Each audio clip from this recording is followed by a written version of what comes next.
The valley of the Arno had the worst winter weather in Italy.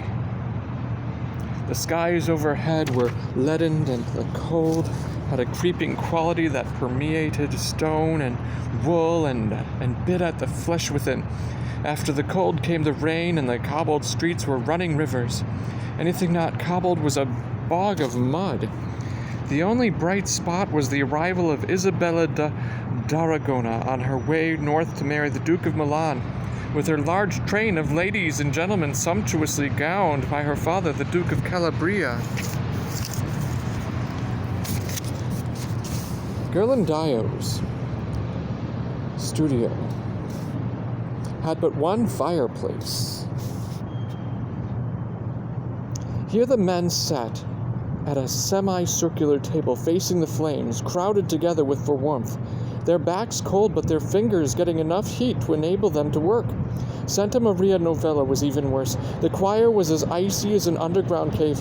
Drafts that blew through the church rattled the planks and leather thongs of the scaffolding. It was like trying to paint in a high wind, with one's nostrils breathing ice water. But if the winter was intense, it was brief. By March, the Tramontana had stopped blowing. The sun's rays had a little warmth in them again, and the skies were powdered with a touch of blue. On the second of these days, Granacci burst into the studio, his usually placid eyes blinking hard. Michelangelo had rarely seen his friend so keyed up.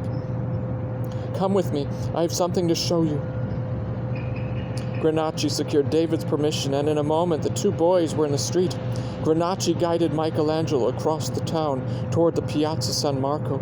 They paused a moment as a procession passed carrying relics of San Girolamo, a jaw and an armhouse richly bound in silver and gold from the altar of Santa Maria del Fiore. On the Via Larga opposite one side of the church was a gate. "We go in there." He pushed the gate open. Michelangelo entered, stood confounded. It was an enormous oblong garden with a small building, or casino, in the center. In front, and directly at the end of a straight path, was a pool, a fountain, and on a pedestal a marble statue of a boy removing a thorn from his foot. On the wide porch of the casino, a group of young men were working at tables. All four walls of the garden were open loggias, displaying antique marble busts of the Emperor Hadrian of Scipio, the Emperor Augustus, Agrippina, Nero's mother, and numerous sleeping cupids. There was a straight path leading to the casino lined with cypresses. Coming from each corner of the quadrangle and centering on the casino were other tree-lined paths curving through green lawns as big as meadows. Michelangelo could not take his eyes from the loggia of the casino, where two young men were working over a piece of stone, measuring and marking, while several others were carving with toothed chisels. He turned to Granacci, stuttered, "Who? What is this? A sculpture garden? But what for? A school. School? To train sculptors." His knees sagged. "What sculptors?" "This garden belonged to Clarice de Medici. Lorenzo bought it for her, to be her home in case of his death. Clarice died last July, and Lorenzo has started a school for sculptors. He has brought in Bertoldo to teach. But Bertoldo is dead. No, he was only dying. Lorenzo had him carried here on a litter from Santo Spirito Hospital, showed him the garden, and told Bertoldo he must restore Florence to its days of greatness in sculpture. Bertoldo got off the litter and promised Lorenzo that the era of Ghiberti and Donatello would be re-elected." Michelangelo's eyes devoured the garden, moving around the long loggias, consuming statues, Grecian urns, vases, the bust of Plato beside the gate. "That's Bertoldo now in the porch," said Granacci. "I met him once. Shall I present you?"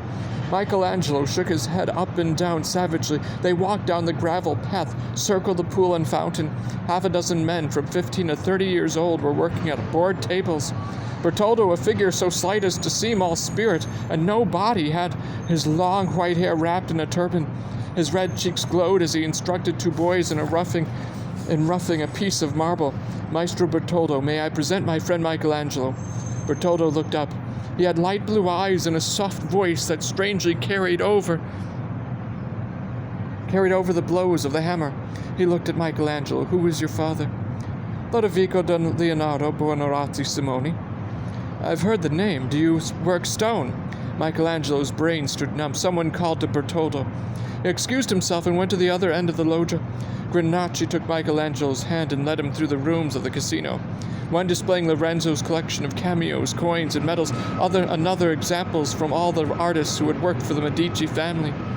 Ghiberti, who won Lorenzo de' Medici's great-grandfather's contest for the baptistry doors. Donatello, who was Cosimo de' Medici's protege. Benozzo, Gozzoli, who had frescoed the chapel in their palace with portraits of the Medici and his journey of the wise men to Bethlehem. Here was Brunelleschi's models for the Duomo, Fra Angelico's drawings of saints for San Marco, Masaccio's sketches for the Church of the Carmine, a trove that staggered the boy. Granacci again took him by the hand and led him down the path to the gate and out into the Via Larga. Michelangelo sat on a bench in the Piazza San Marco with pigeons thronging about his feet and the heel of his palm pressing his forehead bruisingly. When he looked up at Granacci, his eyes were feverish. Who are the apprentices? How did they get in? Lorenzo and Bertoldo chose them.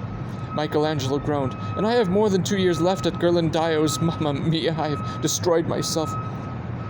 Pazienza, consoled Granacci. You are not an old man yet, when you've completed your apprenticeship. Patience, exploded Michelangelo. Granacci, I've got to get in, now. I don't want to be a painter. I want to be a marble carver now. How can I get admitted? You have to be invited. How do I get invited? I don't know. Then who does? Someone must. Stop pushing. You'll shove me clear off this bench. Michelangelo quieted. Tears of frustration came to his eyes. Oh, Granacci, have you ever wanted anything so hard you couldn't bear it? No. Everything has always been there.